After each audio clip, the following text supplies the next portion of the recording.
आज महाराष्ट्र दिन आहे. 1 मे. 1 मे हा जागतिक कामगार दिन आहे. नव्या पिढीला कदाचित माहीत नसेल की महाराष्ट्र निर्मितीचा दिवस म्हणजे महाराष्ट्र दिन हा 1 मेलाच का आपण निवडला. तर या नव्या पिढीला मला सांगायचं आहे, मुंबई ही परंपरेनं कामगारांची आहे, कष्टकऱ्यांची आहे आणि कामगार संयुक्त महाराष्ट्राच्या लढ्यामध्ये उतरले. मुंबईतले गिरणी कामगार, लाखोच्या संख्येनं गिरणी कामगार संयुक्त महाराष्ट्राच्या लढ्यामध्ये उतरले आणि कामगारांचं बलिदान झालं. जे 106 हुतात्मे महाराष्ट्रासाठी झाले ते बहुसंख्य कामगार आहेत आणि त्यांना आदरांजली कामगारांना महाराष्ट्रातल्या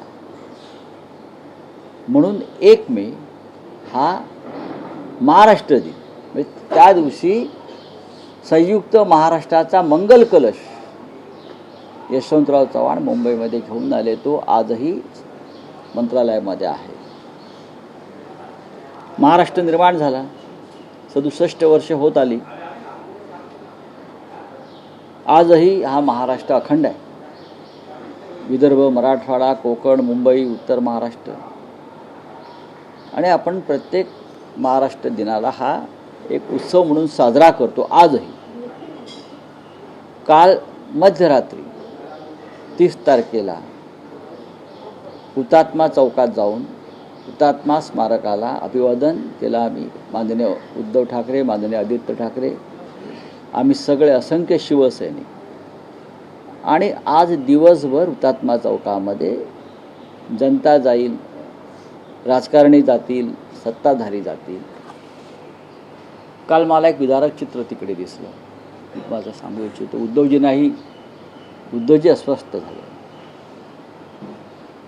हुतात्मा स्मारकाची अवस्था ही अत्यंत दारुण आहे, तडे गेलेले. आपण जर जाऊन पाहिलं तर त्याला क्रॅक्स, तडे गेलेले आहेत. बाकी सर्व इन्फ्रास्ट्रक्चर तुम्ही उभं करताय.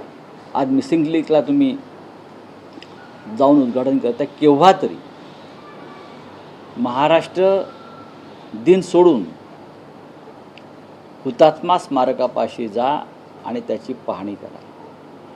हे मुंबई महानगरपालिकेच्या अखत्यारीत येतं. हे खरं असलं तर राज्याच्या मुख्यमंत्र्यांनी सुद्धा तिकडे जाऊन आपल्या सहकाऱ्यांसह हुतात्मा स्मारकाची स्थिती पाहायला पाहिजे. आम्हाला फार वाईट वाटलं. आम्ही रात्री बराच वेळ ते माननीय उद्धव ठाकरे, आदित्य ठाकरे, आम्ही सगळे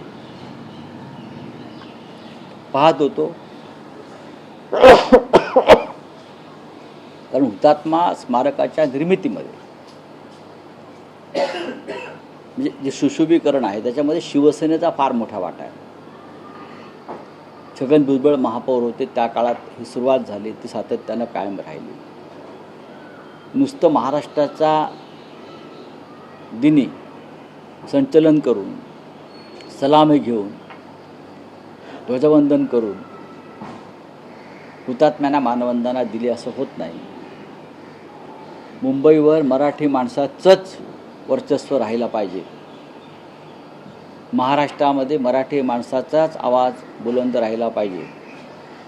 महाराष्ट्र कधीही दिल्लीचा गुलाम होऊ नये यासाठी तो लढा झाला. मुंबई महाराष्ट्रापासून तोडण्यासाठी तेव्हाच्या राज्यकर्त्यांनी, धनिकांनी, उद्योगपतींनी, व्यापाऱ्यांनी जे षडयंत्र रचलं होतं की मुंबई महाराष्ट्राला मिळू नये, त्या विरोधामध्ये मराठी कामगारांनी, गिरणी कामगारांनी केलेलं ते बंड होतं. आणि त्याच्यामध्ये अनेक महत्त्वाचे नेते, मग प्रबोधनकार ठाकरे, श्रीपाद अमृत डांगे, कॉम्रेड डांगे, आचार्य अत्रे, वालचंद कोठारी, असे असंख्य लोक, अण्णाभाऊ साठे, शाहीर अमर शेख, या लोकांनी महाराष्ट्र पेटवला, ढवळून काढला आणि ही लढाई झाली.